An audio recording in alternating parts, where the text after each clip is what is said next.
Well, the debate certainly had some fireworks and jabs. With us now for more, and that is political and government reporter Leonard and Fleming. And Leonard, the candidates definitely touch on the issues you would expect, like abortion, crime, the economy, education. Yeah, and Leonard, you said there were some spirited exchanges. You got to talk to both of them afterwards. I did. Good evening, Chris and Tasmin.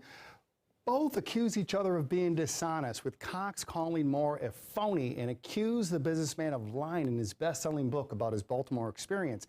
And Moore hit back by labeling Cox a 2020 election denier and so unfit for office that Governor Hogan even refused to give him a tour if he won the governorship. Both weighed in post-debate. So I absolutely feel like we succeeded. We had a very good back and forth. I appreciated the opportunity to do the back and forth. I thought it was a great opportunity for the people of Maryland to have their voices heard and to have the discussion open. That's the process of democracy. That's what makes our republic great. And so it was a real honor. I think it went well. Well, I think voters have a very clear understanding of not just who I am, but also the danger that my opponent presents. I think he has policies that are not just dangerous and divisive.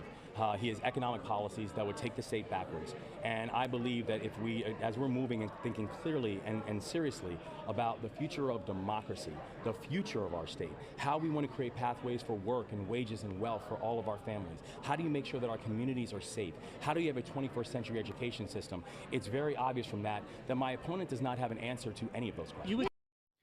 All right, so Leonard, did these two accomplish what they wanted to or what they needed to tonight? That's a good question, Chris. Both needed to contrast their views to the other. Cox, who is trailing badly in every poll, needed this debate more than anything. Moore agreed to only one and is obviously running out the election clock with the lead. The less he appears with Cox on stage, the better. But for undecided voters, did this really move the needle toward any particular candidate? I can't really say for sure. It's really about the voters and how they feel in the end about each candidate and about the issues. So I guess we'll see in November where this goes.